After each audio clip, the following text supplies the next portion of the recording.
Good morning and good afternoon, everyone from Amsterdam. Thank you for joining us for today's live webcast on our 2025 full year results. Your host will be our Chief Executive Officer, Dolf van den Brink, and our Chief Financial Officer, Harold van den Broek. Following the presentation, we will be happy to take all your questions.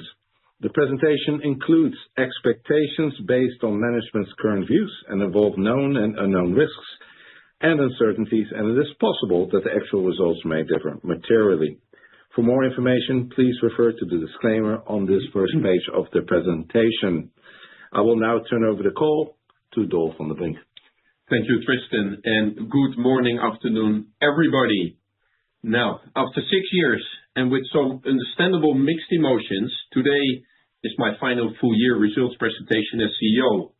It is not a farewell though. I am and will be fully focused and committed to the business through the end of May.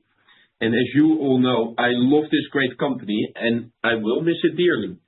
My priority for the coming months is to leave Heineken in the strongest possible position with momentum, clarity and ambition. It is a natural moment to reflect on how far we have traveled since launching Evergreen in 2020 in the midst of COVID, and to look ahead as we move into the disciplined execution of Evergreen 2030, our new 5-year growth strategy. Over the last 6 years, we launched a fundamental transformation of the company, delivered Evergreen 25, and navigated a demanding external environment. We have made meaningful progress in future-proofing Heineken, growing the Heineken brand by more than 50%, consolidating our global leadership in 0.0, strengthening our advantage footprint with significant deals in India, Southern Africa and Central America, while saving over 3.5 billion in cost and digitizing the business. I am very proud of what we as a team have achieved, and there's more to do. The next chapter is our sharpened Evergreen 2030 strategy, which we introduced at the Capital Markets event as a V. We now have a sharpened focus on 3 strategic priorities, and the task ahead is accelerating disciplined execution. Growth. It is the foundation of our business and remains our number one priority. Productivity, which fuels reinvestment and healthy profit flow through. Future-fitting Heineken, enabled by our digital backbone and evolving operating model. Harold will explain how we are accelerating the disciplined execution of these priorities over the next few years. With this clarity, we aim to deliver superior and balanced growth and attractive shareholder returns while future-proofing Heineken. We track this through the Green Diamond, which we have now strengthened with ROIC as our capital efficiency KPI. Let's take a closer look at the key highlights of 2025. First, we delivered a well-balanced performance in challenging market conditions. In our growth pillar, we grew revenue through quality volume. We gained or held market share in more than 60% of our markets and in about 80% of our priority growth markets, which is even more important. In our productivity pillar, strong over-delivery of growth savings supported our margin expansion. On capital efficiency, we generated another year of solid cash flow and improved ROIC. And looking ahead, we expect operating profit to grow between 2 and 6% in 26. This is before the additional profit and earnings accretion from the Fiscal acquisition we completed last month. So let's take a closer look at our financial highlights. Total volume declined by 1.2%, reflecting softer volume markets in the Americas and Europe, partly offset by consolidated volume and licensed volume growth in APAC and resilience in Africa and Middle East. Within that, the momentum behind the Heineken brand continued, growing 2.7%. Net revenue increased 1.6%, and net revenue per hectoliter grew 3.8%, driven by disciplined pricing and positive mix. Operating profit grew 4.4% with a 41 basis point margin expansion, and net profit grew faster at 4.9%. Diluted EPS BEIA came in at 4.78. And we are proposing a total dividend of €1.90 per share, a 2% absolute increase, indicating a payout to 39% of net profit. We're also expanding our payout range for future years to be 30 to 50%. Harold will cover this in more detail later. Although our volume declined in the year and is not yet where we want it to be, the quality remained high. To better reflect our evolving asset-light approach in China, Latin America, and Africa, Middle East, we will going forward report total volume, combining consolidated volume, which declined 2%, and licensed volume, which grew almost 18%. Our mainstream brands outperformed the total portfolio, declining only slightly, and local power brands delivered solid growth across several major markets, including Cruzcampo in the UK, Harar in Ethiopia, Tecate Original in Mexico, and Kingfisher in India. Heineken 0.0 grew slightly. Our global brands grew almost 2%, led by Heineken, up nearly 3%. The broader premium portfolio also performed well, supported by strong local brands such as Kingfisher Ultra in India, Bernini in South Africa, and Legend Stout in Nigeria. This high-quality volume supported 2% net revenue growth, with positive price mix across all regions. Our productivity programs ensured solid revenue to profit conversion, contributing to operating profit growth of 4.4% in line with our guidance. Let me turn to the Heineken brand, which continues to lead our portfolio. Heineken delivered another year of growth in 2025, increasing by almost 3%, with 27 markets growing at double-digit rates. Heineken continues to stand out for its creativity in both idea and execution. At a time when people seek more real-world connection, Heineken champions socializing in a way that's authentic to who we are, supported by our global partnership with Formula One and the men's and women's UEFA Champions League. Heineken 0.0 grew slightly. Inventory adjustments in Brazil, its largest market, partly offset good growth in Spain and the United States, and it maintained its position as the world's largest alcohol-free beer brand. It is Heineken Silver that truly drove the growth for the brand. Silver grew by almost 30%, led by Vietnam and China. As you can see on the chart, Silver now represents about 15% of the total Heineken volume, close to 9 million hectoliters. It can now be considered one of the most successful innovations in the history of the Heineken company. As part of the growth pillar in our Sharpened Evergreen 2030 strategy, we're expanding our global brands. We're applying the principles of the centrally governed Heineken brand model across the broader global brand portfolio, strengthening consistency and discipline in execution. Across the global brand portfolio, we delivered 1.9% total volume growth in 2025, which shows solid progress. We have already spoken about Heineken. Amstel, our shadow premium brand, connects friends around the world with a distinct social character. Amstel delivered another strong year across all 4 regions, with continued momentum in Brazil, a doubling of volume in China, a revitalizing launch in Romania, and a double-digit growth in South Africa. Birra Moretti continued to unlock food pairing occasions across Europe, supported by good performances in Switzerland and in France.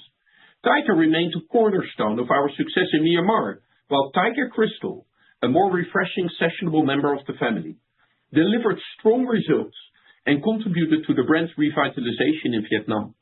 Desperados reinforced its relevance in markets with its bold flavors and Latin-inspired positioning resonates strongly with Gen Z consumers, especially in Nigeria and in Spain. Productivity is our second strategic priority, and it's vital to support our growth agenda. This year, we delivered over 500 million in growth savings, with increased flow-through to profits seen in our 41 basis point margin expansion. Our focus to boost cash led to a cash conversion of 87%, after posting 103% last year, allowing us to deliver 2.6 billion of free operating cash flow. Harold will expand on this and also how we will accelerate the Evergreen 2030 productivity agenda. When we look at our third strategic priority, future-proofing our business, Brew a Better World remains our framework for delivering our environmental, social, and responsibility ambitions. On responsible consumption, we continue to lead the category by ensuring zero alcohol options are widely available and easy to choose. In 2025, our operating companies invested 26% of Heineken brand media to promote this message, reaching 1.4 billion consumers. On carbon, we continued progressing toward our 2030 net zero ambition for Scope 1 and 2, reducing emissions by 38% over the last 3 years. On water, we improved efficiency across all breweries to 2.9 liters per liter of beer.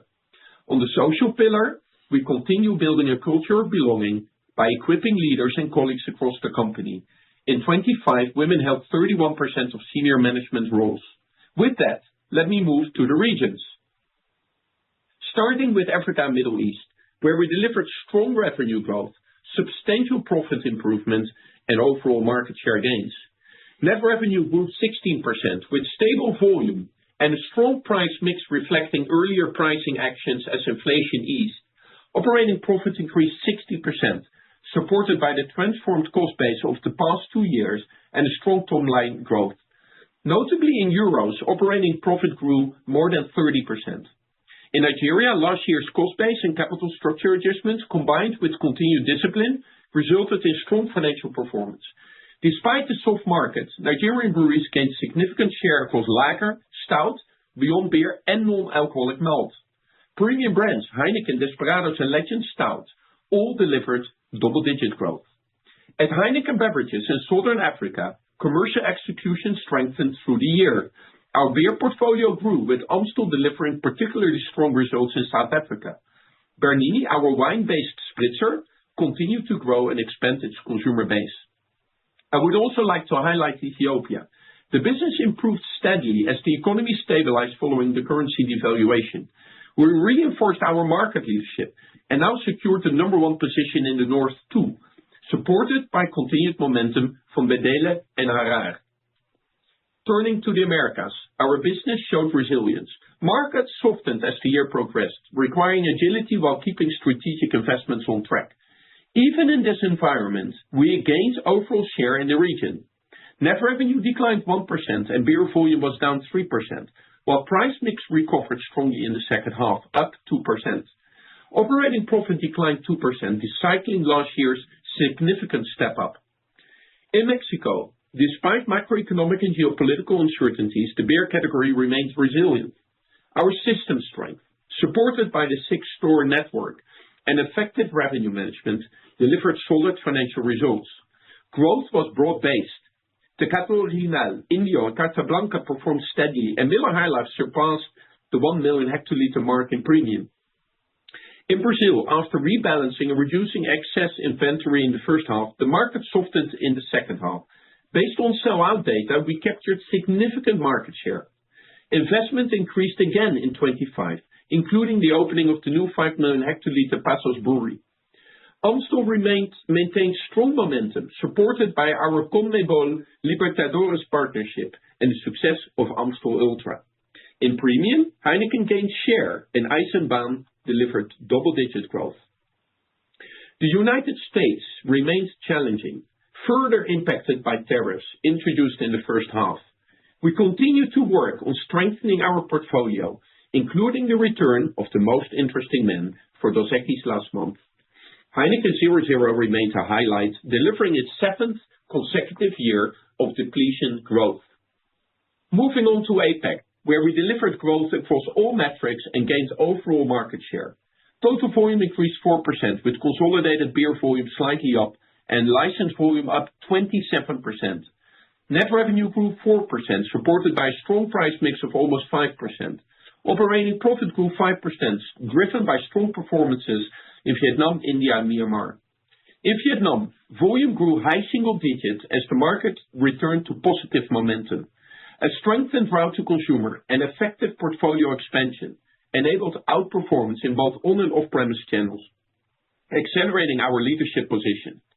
Heineken grew in the high 30s, led by Heineken Silver, while Larue Smooth continued expanding its footprint. In India, volume grew mid-single digits, ahead of the overall market. As the country's largest brewer, we continued shaping the category, expanding our reach and transforming our sales model. Kingfisher maintained its growth trajectory, supported by cricket sponsorships, while the premium portfolio grew strongly, led by Kingfisher Ultra, Ultra Max, Heineken Silver, and our latest innovation, Amstel Grande. In China, Heineken Original and Silver delivered another year of double-digit growth, supported by strong execution and high-impact sponsorship such as Masters Tennis and the Shanghai Formula One. Amstel also doubled volume through distribution gains and excellent in-market execution. With the increasing contribution of royalties and share of associate profits, China became a top 3 market for the group in delivering net profit in 2025. Turning to Europe, our performance was mixed in a challenging environment. Overall market share contracted slightly due to retailer disruptions, although we gained share in the on-premise channel. Net revenue and total volume each declined 3% with price mix just above 1%, supported by pricing and a stronger premium portfolio.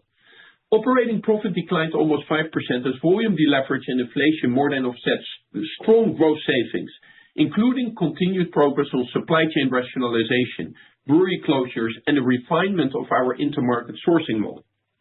In the United Kingdom, our broad portfolio, innovation pipeline, and continued investment in the Starbucks estate supported solid financial performance. Cruzcampo continued its exceptional trajectory, now in its 3rd year. Murphy Stout outperformed the growing stout category through distribution gains and expanded draft presence. In cider, premiumization continued with strong growth from Inch's and Old Mout. We also received top honors in the Advantage survey, where customers rated us the number 1 supplier across all FMCG companies in both on-trade and the grocers in the off-trade. In Western Europe, extended negotiations with off-premise buying groups weighed on performance. These discussions, focused on protecting long-term sustainable category development, were fully resolved in the second half, with distribution and shelf space recovering as the year progressed. Despite the disruptions, we gained on-premise share and continued to see strong contributions from our premium portfolio, including Gallia, Texels, and Stels. Our global brands also performed well in selected markets, including Heineken in Italy, Birra Moretti in Switzerland, Amstel in Romania, and Desperados in Spain. And let me now turn to our newest operating company.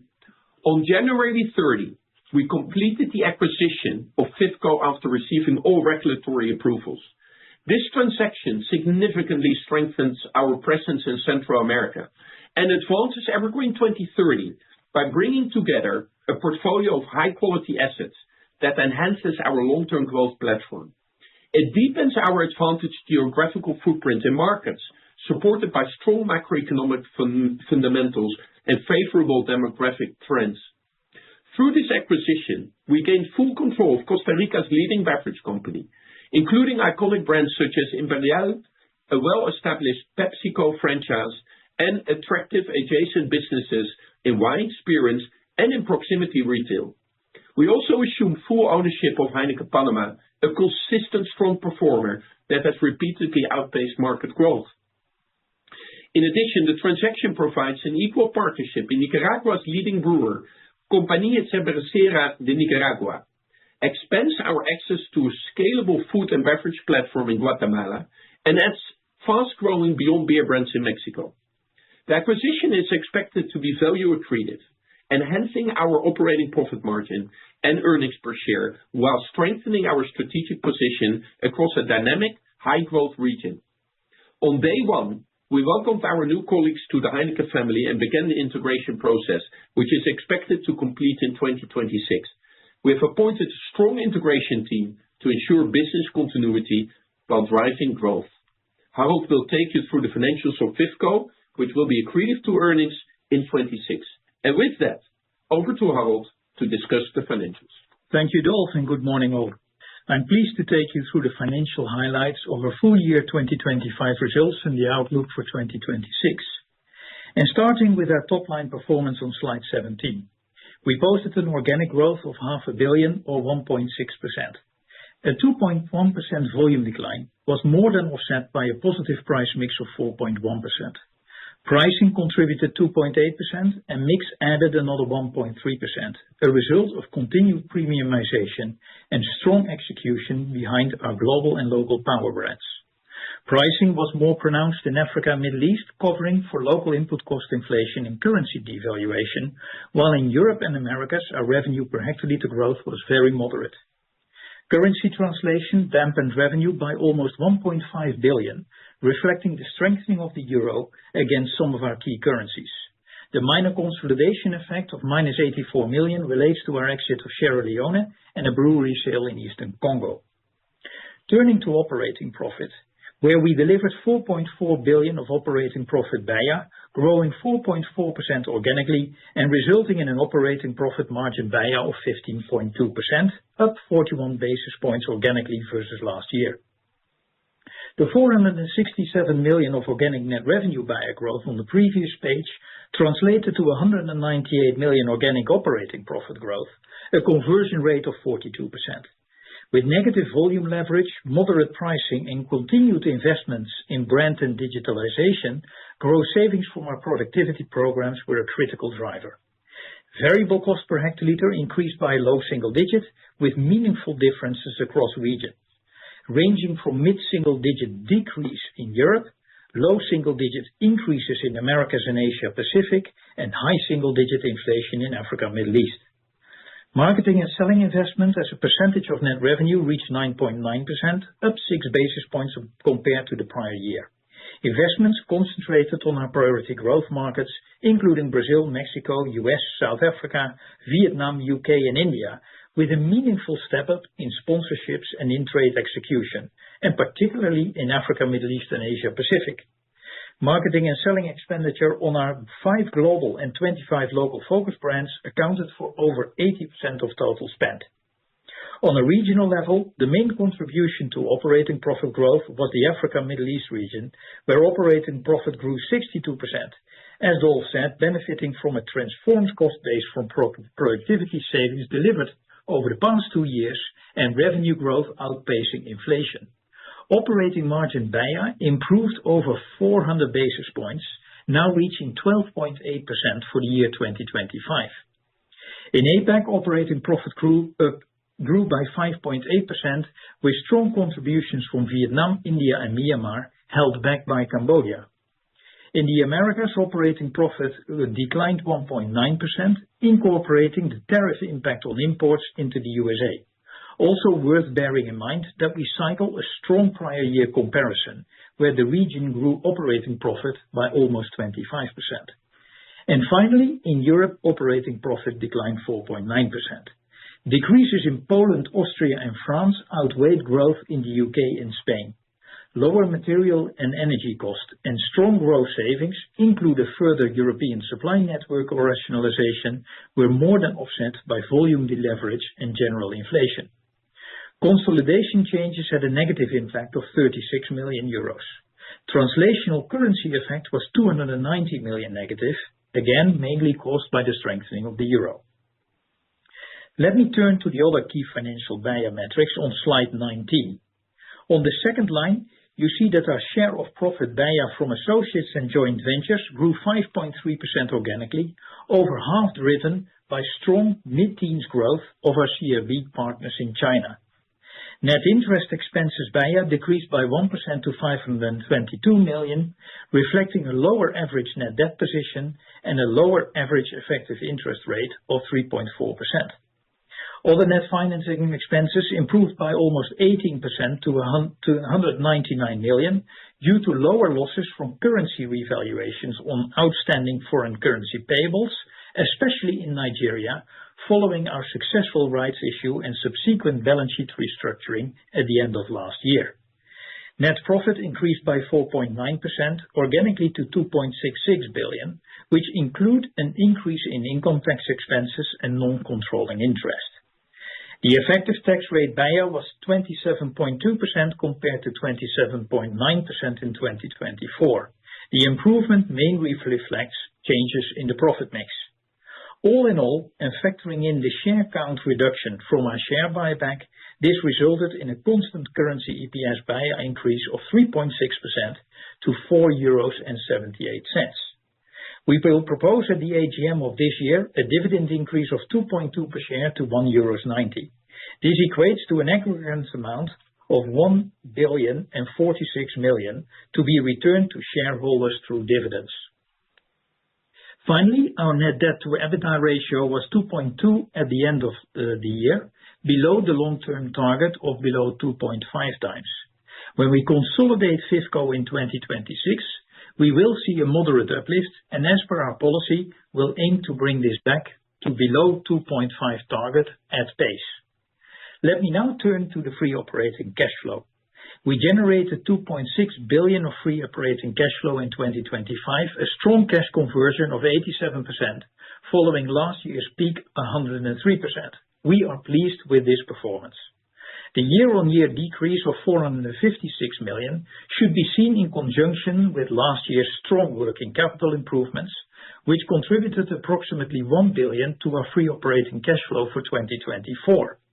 This year, we further improved working capital by over 300 million, with main working capital as a percentage of net revenue improving by almost 1%. Because the improvement is less than last year, the effect is negative, as shown in the 523 million adverse impact. CapEx amounted to 2.4 billion, representing 8.3% of net revenue BEIA, in line with our guidance.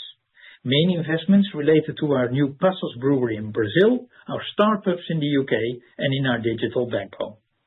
Cash used for interest, dividends, and income tax decreased in aggregate by 78 million. Let us now turn to our capital allocation priorities. As a reminder, in our value creation model, we prioritize capital allocation towards organic growth. We do so with a disciplined financial framework with a prudent approach to debt. We remain committed to our long-term below 2.5 times net debt to EBITDA ratio. We maintain a regular dividend policy, as we've had for decades, as an important and consistent source of shareholder returns. Going forward, we bring the dividend payout policy range to 30%-50% of net profit before exceptional items and amortization of brands, so net profit BEIA, compared with the prior range of 30%-40%. We pursue value-enhancing acquisitions for long-term profitable growth. And with the Fiscal acquisition completed in January, we're excited to welcome the brands, the customers, and the people to Heineken. Actively shaping the portfolio also means resolving or exiting operations where we see limited possibilities for sustained value creation. And as previously indicated, we consider returning excess capital via share buyback.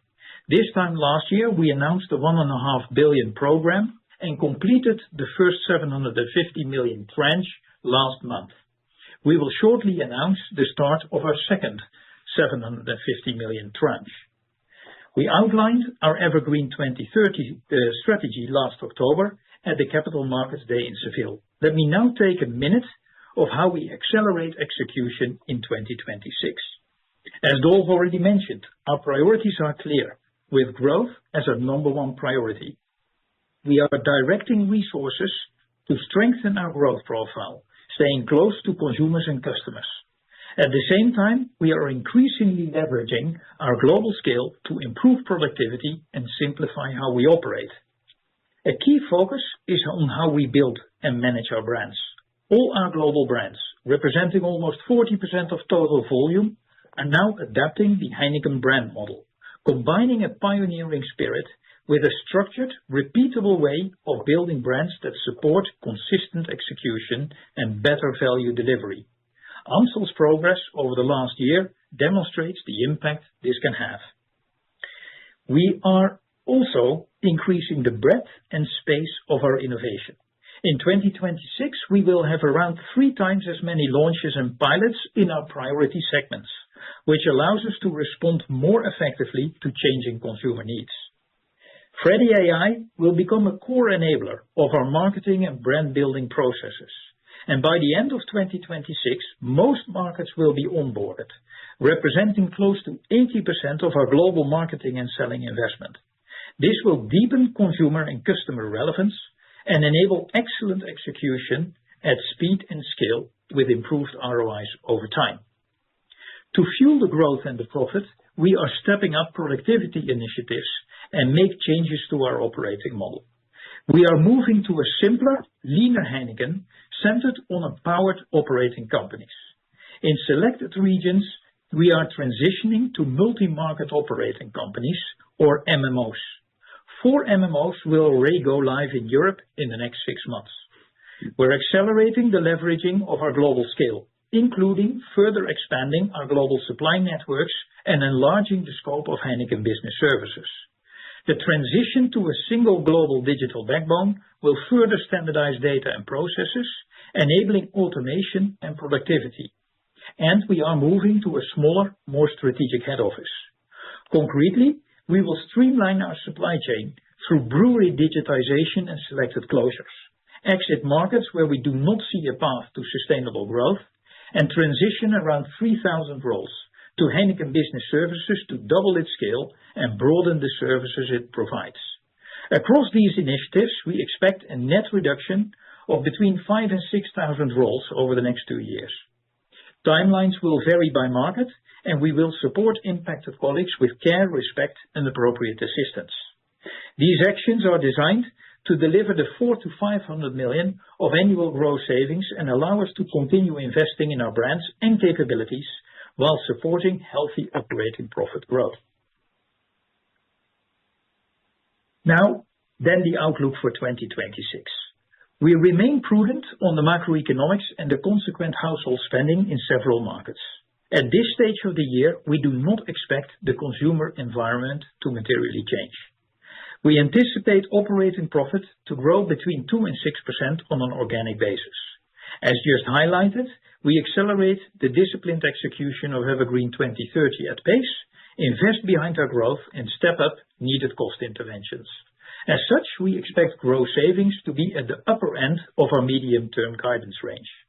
In terms of variable cost, we expect a low single-digit rise, primarily from currency effects on local inflation in Africa. The effective interest rates and the other net finance expenses are expected to be in line with 2025, and our effective tax rate to be in the range of 27% to 28%. And lastly, the completed acquisition of the Fiscal beverage and retail business is expected to be accretive to EPS in 2026. Now let's double-click on the financials of Fiscal. As a reminder, we acquired the business at 11.6 times EV/EBITDA multiple for a 3.2 billion cash consideration. This means that our net debt to EBITDA ratio will increase moderately and expect to be back below 2.5 times by 2027. At the time of the deal announcement in September, we gave you the 24 financials. The 25 financials do not differ materially. Net revenue of $1.15 billion and an operating profit of $276 million. These figures are, of course, based on the local accounting policies. The integration team will now start to align reporting with the Heineken accounting policies. And like I said earlier, we closed the transaction on the 30th of January. For the 11th month period, we expect Fiscal to be circa 2 to 3% accretive to EPS in 2026. To summarize for 2025, we achieved a well-balanced performance in challenging market conditions. In the growth pillar, we delivered revenue growth consisting of quality volume with solid market share gains. In the productivity pillar, our teams realized another year of strong growth savings, the key driver of the operating margin expansion. We are pleased with the progress on capital efficiency, with solid cash flow and an improving ROIC. And for 2026, in a similar market context as 2025, we accelerate the execution of Evergreen 2030, putting our growth strategy in place and taking bold productivity measures to unlock investment space and enable profit expansion. We expect operating profit BEIA to grow in the 2 to 6% range. Thanks for listening, and now over to you for questions. Thank you. To ask a question, please press star followed by 1 on your telephone keypad now. If you change your mind, please press star followed by 2. To allow everyone the opportunity to ask a question, we request that you ask one question followed by only one follow-up question. When preparing to ask your question, please ensure your device is unmuted locally. Our first question comes from Sanjeet Aujla from UBS. Your line is now open. Please go ahead. Hi, morning Dolf, morning Harold. Dolf, just a quick word to wish you all the best for your next steps and thanks for all the openness and transparency over the years. I've got 2 questions, please. Firstly, can you just go into a little bit more on the pricing actions in Americas in Q4 and how your market share has responded to that? And is that perhaps behind some of your cautiousness on volumes into 26? And secondly, just digging a bit deeper into Europe, where are you on distribution and shelf space now following the resolution of the retailer disputes? Are you anticipating to recoup that fully in 2026? Thank you. Very good. Hey, thanks for your kind words, Sanjeet. Let me take a first step, and then Harold can complement. Just on Europe, already in the second half, distribution and shelf space has been recovering month over month. On shelf space, there were some gaps left, but we are very confident that in the spring resets, those will be completely closed. We're also making very good progress on the retail negotiations for this year. And again, no regrets on biting the bullet last year. As you know, very important strategic principles, and in our view, the long-term sustainability of the category were in play in those negotiations. And yeah, the outcome of those negotiations, even though taking longer than expected, were acceptable to us. On pricing in the Americas, indeed, you picked up that we took pricing up a bit to the back end of the year. It was also a response to input cost. Our market share in the aggregate in Brazil has been very strong on sell-out. And we all know that at the beginning of the year, we had to stock reset impacting our sell-in. But on sell-out, market share has been very strong throughout. In Mexico, we had very strong market share indeed for the first 9 months, and that came a bit under pressure in the last quarter indeed. But in the aggregate, we are confident and we are happy with where we are at. Harold, anything to add on that one? Yeah, maybe on that last point, just to piggyback on that, because Sanjeet, your question is also looking forward. And I think it's fair to say that we are happy with where the pricing and the promotional level of activity is at this moment in time going forward. As you know, these things really go in waves, and we take pricing, on our own demand, but taking competitive realities into account. And we felt that we really had to adjust in the second half of the year, especially as what Dolf just said. But we are happy where it is, and we don't expect an overhang from that going into 2026. Thank you very much. Thank you. Our next question comes from Chris Pitcher from Rothschild Co. Redburn. Your line is now open. Please go ahead. Good morning, all. And I echo Sanjeet's comment, Dolf, wishing you well in the future. And leading on from that comment, in Seville, it really felt like you presented the next chapter for Heineken. So it really was a surprise to read that you've decided to leave. I appreciate you're moving into the execution phase right now. And this morning on an interview, you said the board completely supported that strategy. I'm just trying to understand the role of the CEO over the next 2 to 5 years, because there's obviously a lot of operational execution required with FIFCO, about 10% of the global workforce impacted either through transition or reduction. But also from a branding perspective, Bram set that 15 billion target for your international brands, and 3 out of the 5 actually saw volumes decline this year. So what is the challenge? Is it more of an operational execution, or is it more on the brand side? And could you perhaps just give us a bit more colour on Tiger, which seems to be sort of struggling in its positioning versus Heineken? Thank you. Very good. Thanks, Chris. A couple of thoughts. First of all, indeed, it is very important, and the words of Peter Wenning, the chairman of our supervisory board, in that press release a couple of weeks ago, were very intentional, that there is very explicit alignment between the supervisory board, the executive board, and the executive team, that Evergreen 2030 is our strategy. It's clear, it's compelling, and it provides a lot of clarity and direction to the company. So that stands now and in the foreseeable future. It is all about accelerating disciplined execution. The announcements that we included in our release today on productivity, on FTE reductions, should be seen very much in that spirit. And we're not slowing down, we are accelerating. We're now really operationalizing and double-clicking on the priorities as we presented them in Seville.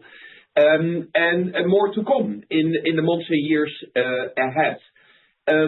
On the branding, we indeed believe that about 10, 15 years ago, we made a governance change on brand Heineken, which ultimately unlocked systemic growth on the Heineken brand. It's amazing. It's year over year through all the disruption and turbulence of the last year. Every year, the Heineken brand kept on growing. Last year, it was growing. It was up double digits in 27 years.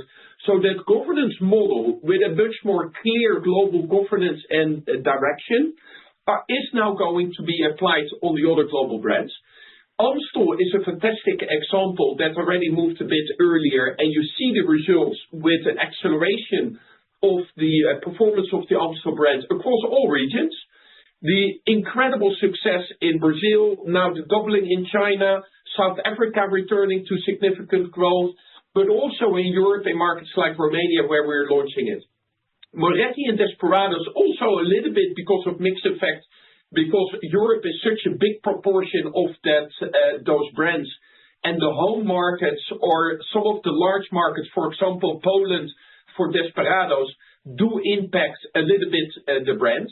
But we are very confident that with a step up in that brand governance, there's a lot of potential for brand Desperados and Moretti. And we keep rolling out Moretti to new markets in Europe, and we keep expanding Desperados on a global level with, for example, the Africa region, fantastic results in Nigeria, Côte d'Ivoire, and other places. Tiger is disproportionately impacted by Vietnam, because underlying the brand is doing well. Vietnam, of course, being such a big part of the brand. And there we are really in a revitalization of the brand. Actually, Tiger Crystal is now, in absolute terms, larger than Tiger Original and continuously grow. And actually, we are approaching the moment where the decline on the underlying Tiger Original business is smaller than the increase on Tiger Crystal.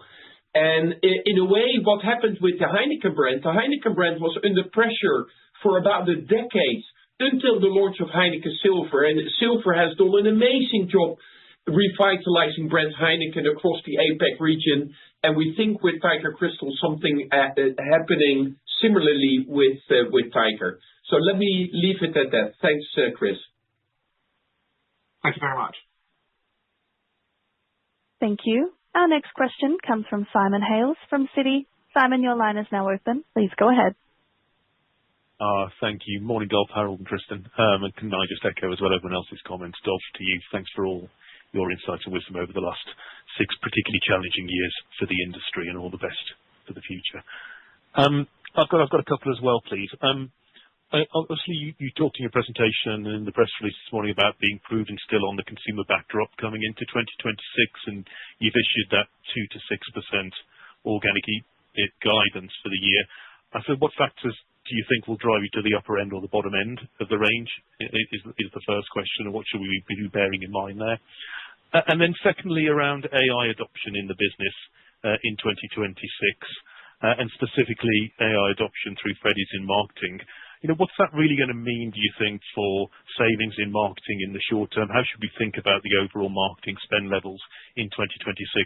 I think from memory, Dolf, back in Seville at the end of last year, you talked about aiming to get A&P or marketing above 10% as a percentage of sales. You're on the cusp of that. Should we see get there in 2026? Yeah, very good. Thanks, Simon. Thanks for your kind words.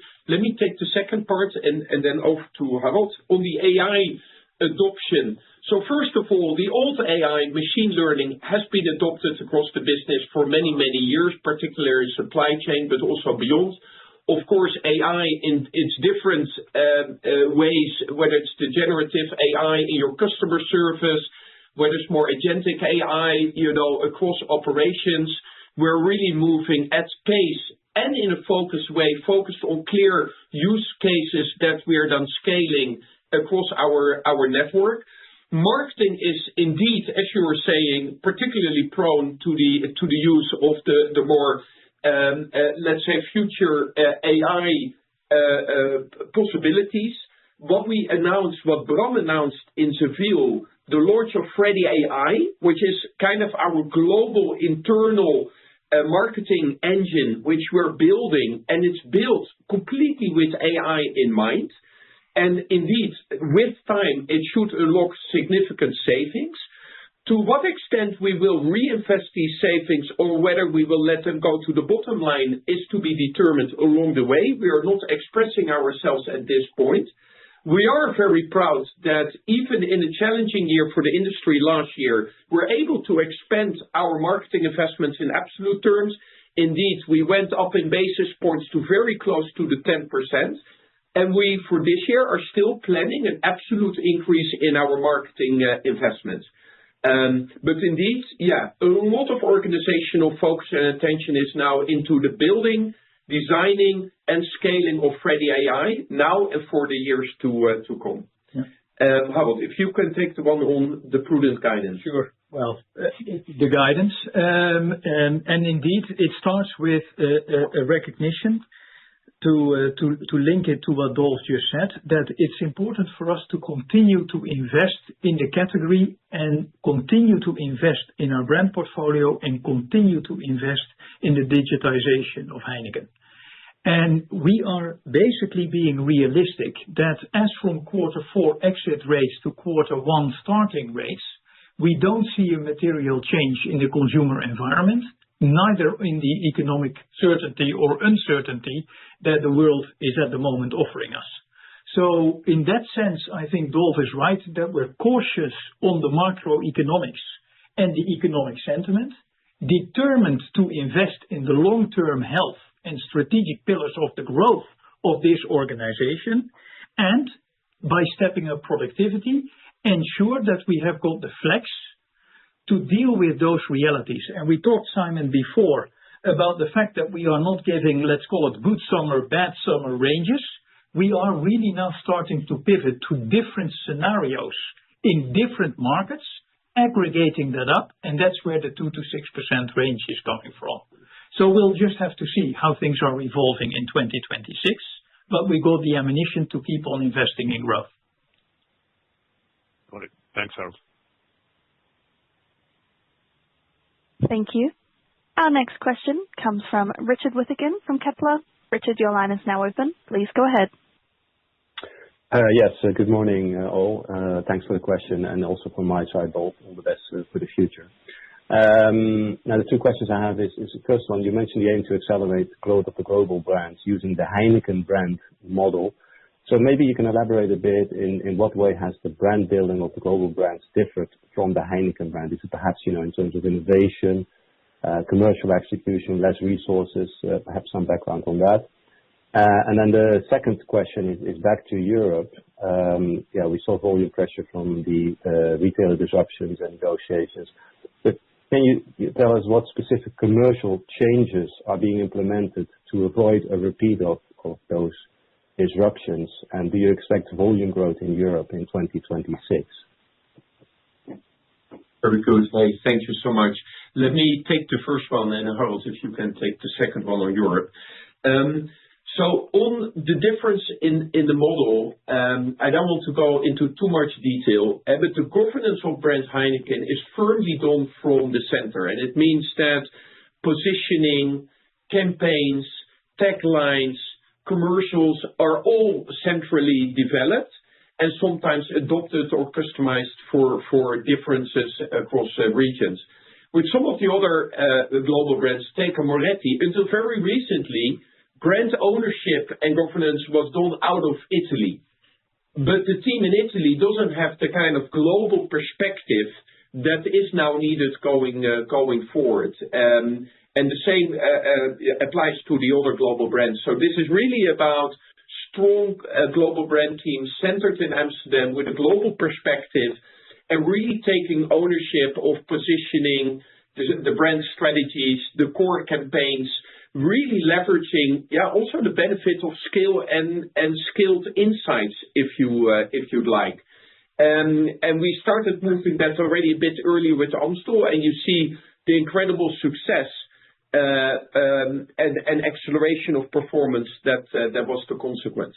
Harold, over to you. Yeah.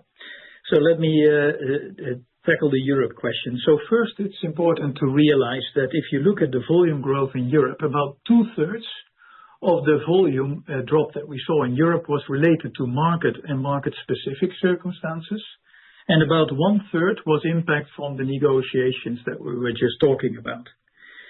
We also previously spoke about the household sentiment, the consumer sentiment in Europe that has been relatively subdued. And as a consequence of that, we really saw a trend towards more price-sensitive or value-seeking consumer. We spoke about that previous. Important to note that both in 2025 as well as the outlook for 2026, we believe that we are seeing price mix management that is below the level of CPI inflation that we see, and therefore bringing affordability more back into the category. The second thing is what Glenn and team is doing is really starting to focus on growth pockets. Whether this is our Star Pubs in the UK, the Cruzcampo brand that we really see another 50% growth coming from there in the UK. We still believe that there are great growth opportunities in France, which is a growing market as consumers prefer increasingly beer over wine. And the same is true in some of the other southern markets with different propositions and innovation that Dolf was also talking about. So it is really about growth pockets, innovation, premiumization in selected markets, but also making sure that affordability comes into play. And in order to finance that and increased investment in brands and categories, we really need to take the cost out, as a result of which we've really driven that productivity lens globally, but also specifically in Europe. So that's the equation that we follow. Thanks all. Thanks, Harold. Thanks, Richard. Thank you. Our next question comes from Olivier Nicolai. Oliver, your line is now open. Please go ahead. Hi, good morning, Dolf, Harold, and Tristan. I will echo everyone else's comments. Thank you very much, Dolf. I've got two questions, please. First of all, could you give us a little bit more color on Asia Pacific? In Q4, beer volumes has been slowing down about -3.4%. How much shipments phasing there is related to the Tet, which is obviously going to benefit Q1? And if you could help us to quantify this, that would be great. And then secondly, question on the free cash flow, 2.6 billion, that was ahead of expectations. Could you give us a bit more details on how much upside do you see there going forward, particularly when it comes to net working capital and inventory specifically? And is it realistic to go back towards 3 billion this year? Thank you. I'm for sure going to leave the second question to Harold. Let me take the APAC question. First of all, let me emphasize, we're very happy with our performance across APAC, and I think the footprint is working very well. Vietnam, of course, is such a critical market for us, and after the incredible market disruption in 2023, the stabilization in 2024, 2025 was really the year where both the market returned to growth, but also where Heineken Vietnam really resumed market share gains. So we significantly outpaced the growth of the market across regions, across channels, both on and off trade, premium and mainstream. So it's a very broad-based recovery of market as well as our relative performance momentum. There's always the timings of Tet and those kind of things that impact a bit the quarter performance. But in the aggregate, we're very happy with the performance in Vietnam. India, as this is such a critical strategic pillar of the company now. I think we all agree it's probably the largest frontier market globally in terms of upside on per capita and in absolute terms. We're very happy by the job done by the team after initially also a job to kind of integrate and normalize and standardize the business to Heineken standards. We're now really starting to see the fruits of the commercial strategies coming to life. The back end of last year was really impacted by weather. It was extraordinarily cold and wet in Q3 going into Q4. But from a market share performance, we're very happy with India. both on the core Kingfisher brand, which is by far the leading brand in the country, but also in particular our premium portfolio with Kingfisher Ultra, Heineken, Amstel Grande, what have you. Cambodia is probably the market that has been the biggest drag on our results in Q4. They were playing against a large number of local players with a lot of overcapacity, not everybody playing to the same rules. So that remains a concern that we are focusing on. But in the aggregate, very happy with the APAC performance. Again, and we keep reiterating, in the organic results you're probably referring to, you don't have China, which is an absolute success story. This is such an important strategic pillar of the company now. You know, we keep growing double digits, brand Heineken up double digits again, and now Amstel becoming a sizable second engine, which is only at the beginning of the curve. And as we revealed in the press release, or actually in my comments, I believe, it's now a top 3 market in terms of absolute net profit contribution if you take the income from associates plus royalty income. So this, we sometimes feel frustrated, and it's also one of the reasons why Tristan proposed to update the volume definition to give more visibility to the license volumes, because actually strategically this is becoming a very important part of the business and relatively asset light.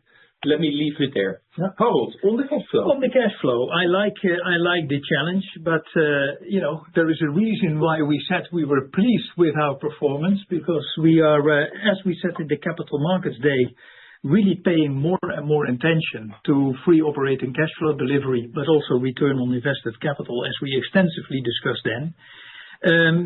It also is important to realize what we're doing with that free operating cash flow. We continue to invest in the organic side of the business, but you know, the addition of Fiscal is a really important jewel that gives us coverage, great coverage with great brands in Central America. You will have noted that we're expanding our dividend range from 30 to 50% and are increasing our dividend slightly, but slightly nonetheless. And we are announcing the second tranche of our share buyback program. So the free operating cash flow is an important metric for us to also enable sustainable shareholder value creation in the long term. The 3 billion is a good ambition to have, but I'm not going to commit to it in 2026, as you will understand. Our real focus is to sustainably bring the cash conversion rate up to 90%. And you will have seen that all the levers are in play. Our net working capital improved as a percentage of revenue by 1%. Our CapEx, we really talk about growth without CapEx. Don't take this too literally, but we are really getting the leverage out of our existing capital base. And importantly, management focus, both better forecasting but also action. Cash actions are really stepping up in that space. So that's the message that we're trying to signal. Whether it leads to 3 billion, time will tell. Thank you very much. Thank you. Our next question comes from Lawrence Wyatt from Barclays. Your line is now open. Please go ahead. Morning, Dolf, Harold, Tristan, and once again echo everyone's thoughts. Dolf, best of luck for the future. I've really appreciated you taking the time over the past few years to help us out.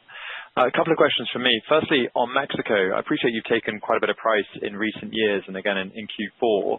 But what strikes me about the Mexican market is just sort of the lack of the premium segment. It seems to have a very low percentage of premium beers sold in Mexico. And so whilst I appreciate you're working on the price element, is there something more that could be done on mix within Mexico just to sort of get that percentage of premium beers up? And of course, I would have thought that leads to greater profitability there as well. And then secondly, on your Heineken Zero brand, we've seen a number of line extensions over the past year and a couple more announced just this year.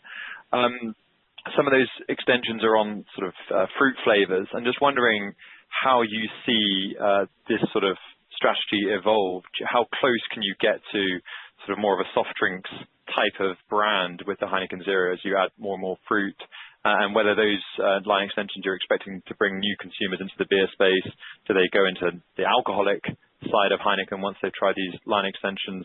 Sort of how do you see the non-alcoholic part of Heineken impacting the rest of the Heineken brand? Thank you. Very good. Hey, very good questions. Thanks for your words, Lawrence. On Mexico, indeed, historically, the premium segment has been small. I know it from my own experience leading the market a bunch of years ago that it is not for lack of trying on our behalf nor the competition. I think it might also be a reflection that the absolute price level in the market is, for example, compared to Brazil, much higher. So I think it might also have to do a little bit with the affordability of mainstream, creating maybe less space to go above. Having said that, we do see premium segments now accelerating. In our portfolio, we see it with Miller High Life, which crossed the 1 million hectoliter mark. I remember doing, the first license deal with Molson Coors many years ago, and it was, Miller High Life was a rounding error, and it's now becoming actually a meaningful brand at scale with very fast growth. The same for Dos Equis, our affordable premium brand. So we do believe that there's an opportunity, but it might go a little bit at a different pace than it has been going in other markets like Vietnam or Brazil. On the 0.0, the line extensions have come in two shapes. It's the flavors under the regular 0.0. We piloted them last year, and we're now really scaling them. And across a couple of key markets like now the US and the UK. And we have the ultimate, which is the 0.0, including 0 calories, which we piloted in the northeast of the US and which is expanding now too. So we're indeed experimenting, learning different ways. Rather than go to big global launches in one go, we're really kind of feeling our way to see where the consumer is at. But we're very confident that there's very good upside there.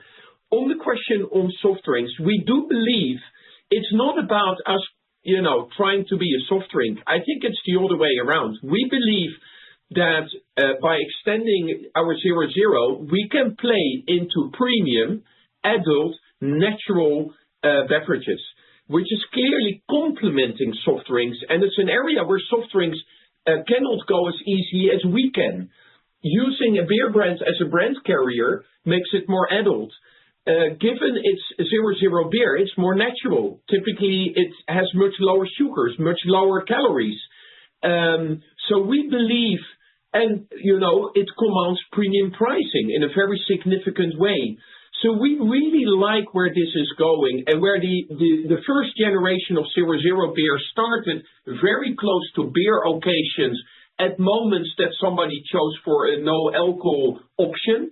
We do believe indeed that we can start to unlock new occasions that were not accessible before as the 0.0 segment is maturing. And as the global leader, we should take the leading role in pioneering that. So we're pretty excited about it. Thanks, Lawrence. Thanks, Dolf. And just maybe to follow up on Ultimate, do you see that playing in a different space to where the current 0.0 beers are? Are they taking share from each other, or do you think that's really opening up a new market?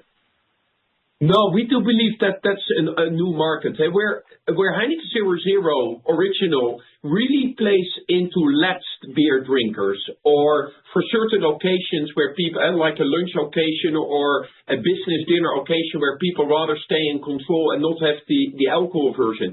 The Ultimate plays into complete new occasions around sports moments, after sports occasions. That's why the global sponsorship with Padel is interesting, and Paddle is interesting in this regard. So we're really trying, in the end of the day, marketing is about growing consumer penetration, and that's what we're trying to do very intentionally with these line extensions. Appreciate it. Thank you very much. Thank you. Our next question comes from Sarah Simon from Morgan Stanley. Your line is now open, Sarah. Please go ahead. Yes, morning, and ditto, Dolf, you will be missed. I had two questions, please. First one was on Fisco. You've given us some numbers in terms of the performance in dollars, but can you give us a bit more color around how the business performed organically in 2025, and also what you're kind of expecting in terms of what things are looking like for 26? And the second question was around sort of following on from Lawrence's question on 0.0. You obviously had basically flat Heineken 0.0 volumes during the year, and I appreciate your comments about distributor or inventory resets. But what do you think your 0.0, let's say, sell-out is globally, and how does that compare with what you think the market is doing? Thanks. Yeah. Thanks, Sarah. Let me take the second, and then maybe Harold can comment on the Fiscal question. So our largest Heineken 0.0 market globally is Brazil, and that was, as said, highly disrupted by the stock reset in Brazil. In the key and core markets, like, for example, the US, Heineken 0 continues to do very, very well. And in the aggregate, we need to be careful that we don't make new forward-leaning comments, but 0.0 should drive disproportionate growth across our portfolio. We remain very bullish. We believe consumer penetration is still low and building. We are unlocking new occasions as per the prior discussion. Globally, it's still, low single-digit percentage of the total beer category. In Europe, it's nearing 4-5%. In core markets like the Netherlands, Spain, it's 10%. I don't see no reason why this can't be 10% of global beer in XYZ years. We were the first mover about a decade ago. We have been very intentional about scaling, and for sure we will continue. So we would see 25 performance as an outlier due to some very specific cyclical reasons. But underlying, we're very confident in our low and no strategy portfolio and business momentum. Thank you, Sarah. Yeah. Harold. Yeah, let me be brief on Fiscal. So first, I think it's important to re-emphasize that this is really about long-term strategic fit. We're very happy with the brand portfolio. We're very happy with our market share positions. We're very happy with the grip that we have, also through retail outlets. So we really believe that for the long term, this is a fantastic opportunity for us. And let's remind ourselves also that compared to the other markets, the per capita consumption is still relatively low. So we do see growth opportunities in the Central American, but in particular in the Costa Rica market as well. Then in terms of the trading question that you're asking, is pretty much in line with 2024. So no big dramas there. It's also very much in line with what we had assumed for 2025, so no surprises coming there. And yes, there has been, like in many of the American markets, some impact from macroeconomic uncertainty. For example, tourism has been down a little bit, and that may have had some impact on market category growth momentum, but nothing that worries us at all going forward.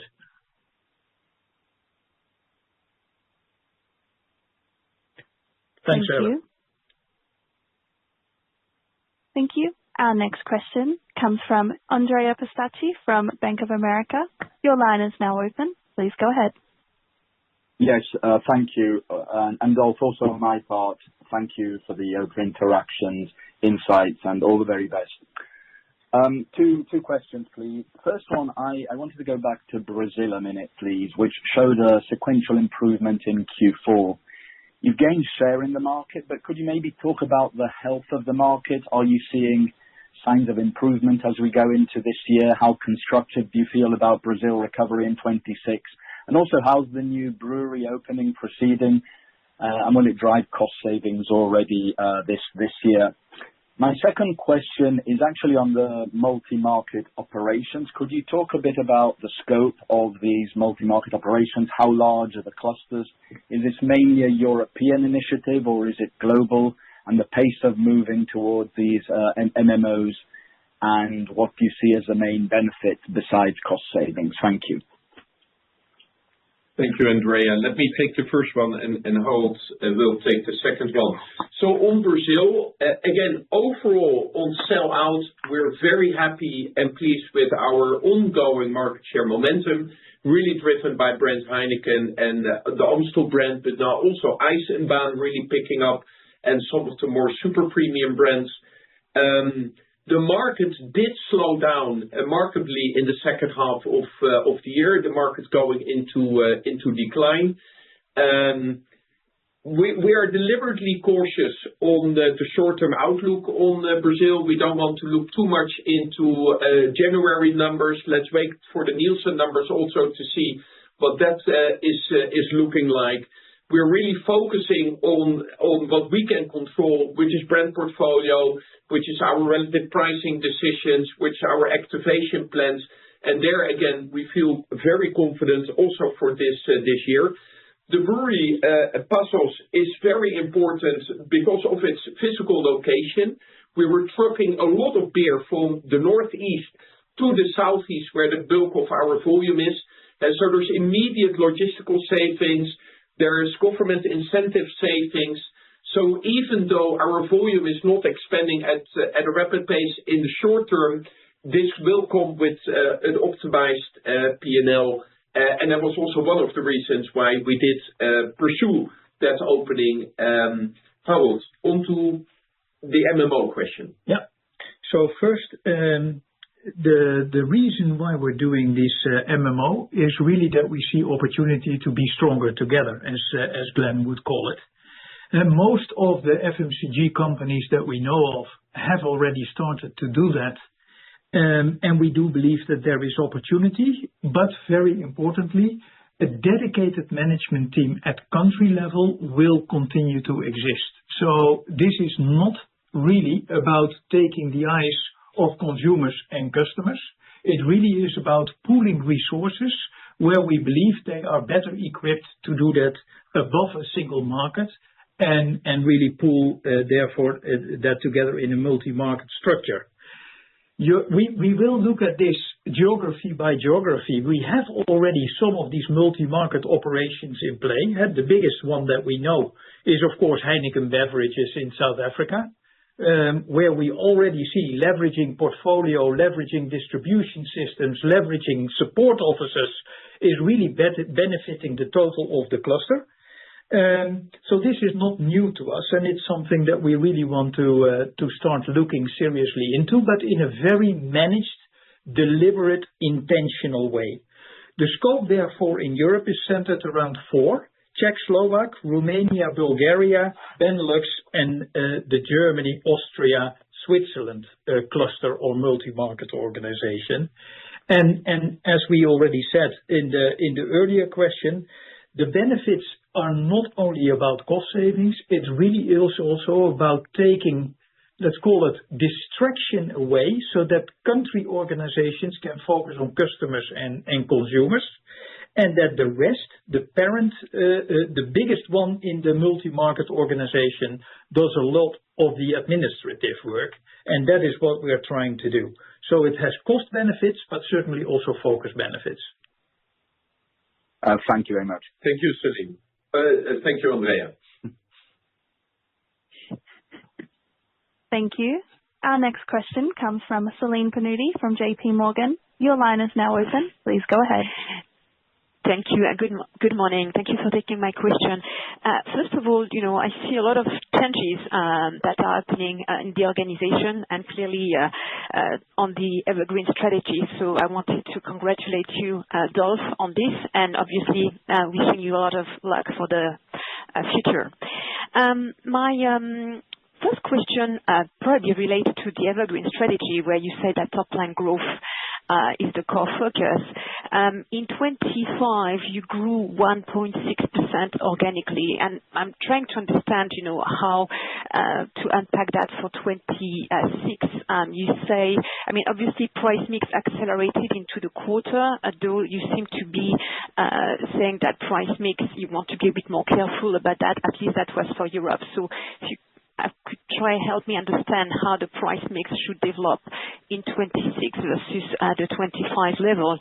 And in an environment where obviously you are quite cautious as well about demand, do you think that aiming for flat volume in 26 is achievable for you? So that's my first question.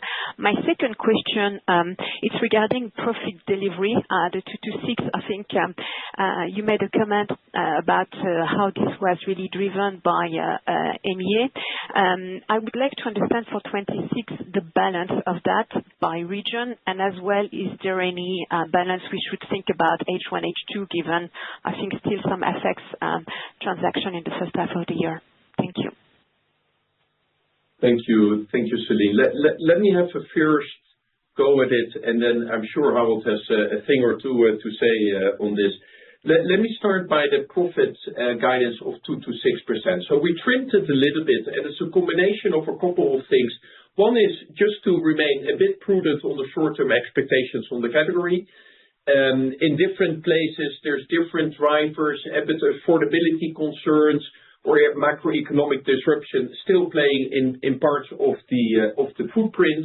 Mid-long term, we remain confident, explicitly so, that the category should sequentially improve to growth again. But in the short term, we rather err on the side of being a bit cautious on the category assumption. Very importantly, another reason is that we really want to maintain flexibility to keep investing in growth, in digitizing the business, etc. And as I said earlier, very pleased that even in a challenging year like last year, we were able to increase our absolute marketing selling expenses, increasing marketing selling as a percentage of revenue by some basis points. And so that guidance is also really set with that intention in mind, to remain flexibility to keep those investment level in place, even if there's unforeseen turbulence. Harold, over to you on the question on pricing and revenue. Yeah, of course, going forward, we're not going to comment on pricing, certainly not specifically market by market for obvious reasons, Celine, you know. But maybe it's good that we look back towards 2025, which makes me a bit more comfortable to speak about it. And I think what we're trying to signal is a bit consistency in our behavior. And therefore, you really need to look at the revenue per hectoliter growth region by region, where in Africa, we indeed continue to predict input cost inflation from foreign exchange and local inflation, and we will take pricing for that if and when and how we can, like we did in 2025. In the other side, Vietnam is a good example of that, and Dolf alluded to that in the beginning. We see a very important opportunity to continue to manage the mix, because the growth of Heineken is a premiumization strategy, but in a 25-cent a liter can, and that is an important component of the price mix that you see in Vietnam. And that is really what we're trying to do, to balance affordability, price-seeking consumer, but still going after premium, because the consumer is prepared to go premium as long as it fits the pocket and the cash outlay, like, for example, with 25 CL can. So revenue management is a very important part of our pricing strategy, not just pure pricing. And that's how we're trying to get this right market by market, region by region. And we will do in developed markets, particularly in Europe, be very cautious about the consumer environment, not to overprice, and really, start paying attention to volume as well.